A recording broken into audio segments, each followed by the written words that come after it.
Hello, welcome back. कुछ दिख रहा है आपको स्क्रीन पे? Can we learn 25 words straight away in just 7 to 8 minutes? Possible? क्या आप इच्छुक हैं पढ़ने के लिए? 25 शब्द, हो सकता है आपके लिए नए शब्द हों। Possible? Yes, it is possible. थोड़ा सा पेशेंस रखिए, थोड़ा सा जुनून होना चाहिए सीखने के लिए। Have a bit of passion and I am sure you will be able to learn that. Let's begin without wasting any time. So I have also told you in the previous classes how to learn words. Let's have a look here. Sometimes in exams you have a question where a particular word will have multiple meanings. कभी कभी एक शब्द के बहुत सारे जो हैं अर्थ होते हैं, तो परिस्थिति के अनुसार, सेंटेंस के अनुसार उसका मीनिंग बदलता है। एक देखिए, एक शब्द है लोअर। अब lower is a very common word. आप ट्रेन में जाते हैं, आप कहते हैं मुझे लोअर बर्थ चाहिए, है ना? So let us have a look at some of the uses of these words, how it is used. I'll accept a lower price. When you say I accept a lower price, इसका मतलब कम दाम भी चलेगा। Agreed? हो जाता है ना, कभी कभी हम बोलते हैं ऐसा। The curtain covers the lower part of the door. उस दरवाजे का जो नीचे का भाग है, कर्टन यानी कि पर्दा, उसे कवर करता है। She lowered her mask. नकाब नीचे उतारा उसने, तो चेहरा पूरा दिखाई पड़ा कि वो कौन शख्स है। Who is that person, we could come to know. He at last lowered his tone. ऐसा ऐसे, ए थोड़ा सा आवाज़ नीचे। We say this right, please lower your tone. So it is that meaning, lower. It's a shame that he lowered himself. आप इतने गिर जाओगे, ये मैंने सोचा नहीं था। हम ऐसा बोलते हैं कभी कभी। So getting me? So you have the word lower being used in so many ways, conveying different meanings. Let's have a look at another word. Yeah, word like bow. एक bow and arrow आपने देखा होगा, धनुष और तीर। दूसरा meaning आपने जाना होगा कि जो है झुकने से संबंधित रखता है। एक मीनिंग है लॉन्ग वुडन स्टिक। एक लंबी सी डंडी को भी bow बोलते हैं, लंबी सी डंडी। Bend forward. He bowed before the elders. बड़ों के सामने उसने झुका, एक प्रकार का इज्जत दिया, आदर दिया। The front of a ship is also called a bow. वो आपने टाइटैनिक में देखा होगा ना, वो दोनों सामने खड़े रहते हैं उस जहाज के अगले हिस्से में। That is also called a bow. Weapon to shoot arrows is a very simple one. तीर हम चलाते हैं धनुष से। A kind of tied ribbon, so we say bow tie, ये भी बोलते हैं। और उसके बाद कुछ लोगों को देखा होगा आपने, उनके पैर थोड़ा सा ऐसे झुके होते हैं, अंदर की तरफ कर्व होता है, तो उसको भी बोलते हैं बो लेगेड पर्सन। उसे थोड़ी चलने में थोड़ी सी परेशानी हो सकती होगी। So you have different uses of the word bow, right? Let's move to another root. PLE or PLEN, they are the root word and they mean plenty or enough. So you have plenty. There are plenty of activities going on. बहुत सारे activities हमारे यहाँ चल रहे हैं। Football भी चल रहा है, कैरम भी चल रहा है, उसके बाद गाने भी चल रहे हैं, डांसिंग भी चल रहा है, पेंटिंग भी चल रहा है। सो बहुत सारी चीज़ें हो रही हैं। Plenitude, plenitude is also the same, it means plenty और इनफ। प्लीनरी, जब भी प्लीनरी इज़ फुल, जब भी राष्ट्रपति महोदय पार्लियामेंट को एड्रेस करते हैं तो वहाँ पर एक भी सीट, कहा जाता है कि एक भी सीट खाली नहीं होना चाहिए। सभी के सभी MPs वहाँ पे मौजूद रहते हैं। So we say the plenary session where all the seats are fill, completely filled, alright? So it's a respect to the first citizen of India who is the president of India. Plenipotentiary, who is a plenipotentiary? बड़ा सा शब्द है दिखने में, लेकिन मैं इसको आसान कर देता हूँ आपके लिए। प्लेन का मतलब होता है ज़्यादा। POT, पॉट का मतलब होता है पावर या ताकत।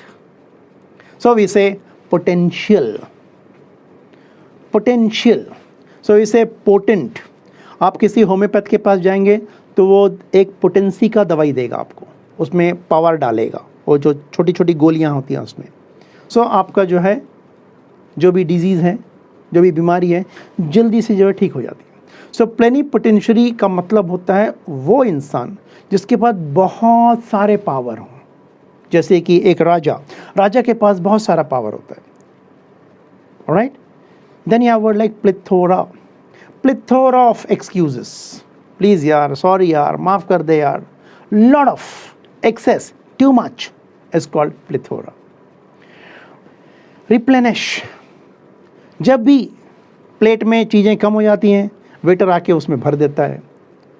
अलमारी में चीज़ें कम हो जाती हैं उसमें लोग भर देते हैं. It's called replenishing the things, putting it again and again. In simple words it means refill, उसको बोलते हैं रिप्लेनिश. आपने क्या नोटिस किया इसमें? PLE और PLEN is something which is very very common.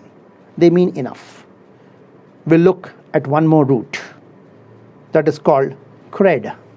Crate और बिलीव. ये क्रेड का ऐड आता रहता है, आपने देखा होगा. ओके, क्रेडिट कार्ड, ये कार्ड, वो card, right? So you have word credible. So there is credible evidence against him, convincing, very valid evidence against him. Therefore, people say it's very difficult for him to escape from the clutches of the law. Credit, आपने देखा है, सोचा है कभी bank credit card क्यों देता है आपको? जरा गौर करिए. So he has a lot of credit. It means when you say he is a credit to a society, he is an asset to a society. I gave him lot of credits. It means I gave him lot of honor. मैंने उसको बहुत सम्मान दिया है. Then you have word like credentials. Please submit your credentials.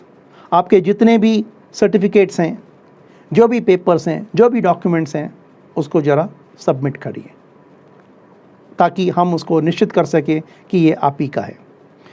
Incredible. India is an incredible country. Astonishing. Very huge. इतना महान देश, इतना बड़ा देश कि कभी कभी लगता है कि वास्तव में ऐसा हो सकता है क्या? Alright? So we say incredible. Then you have word like credulous. Sometimes you'll find or you'll come across credulous people. People who are gullible, who are naive, very simple. इतने सिंपल हैं कि उनको आप आसानी से उनको चीट कर सकते हैं. वो आप कुछ भी बोलिए, आप पे विश्वास कर लेगा. मतलब उनका मन बिल्कुल साफ है. तो ऐसे लोगों का साथ अगर हम दें तो अच्छा रहेगा. So you also have gullible people. लेकिन इसी प्रकार के लोगों का फ़ायदा कुछ लोग भी उठा लेते हैं जो कि गलत है. Credence, don't lend credence to what he says. Meaning don't believe what he says, don't trust what he says, don't lend credence. Lend credence इसका मतलब विश्वास करिए वो क्या बोल रहा है. Right? Then you have word like creed. Lot of creed. We have sect, religion, okay, groups.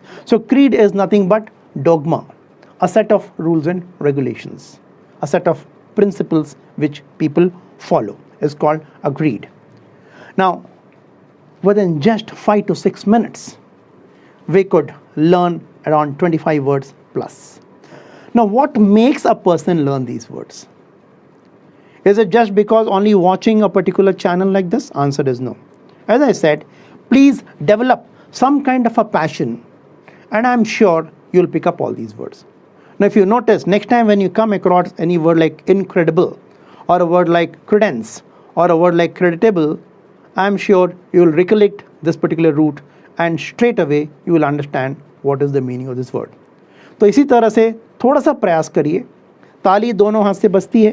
थोड़ा सा आप इधर लाइए, थोड़ा सा मैं इधर लाता हूँ, उसके बाद देखिए कितना मज़ा आता है. आज के लिए फ़िलहाल इतना ही. अगर आपको FCAT, NDA या फिर किसी से संबंधित एग्ज़ाम से संबंधित तैयारी करनी हो, feel free to call us and will be there to help you out. See you. Take care.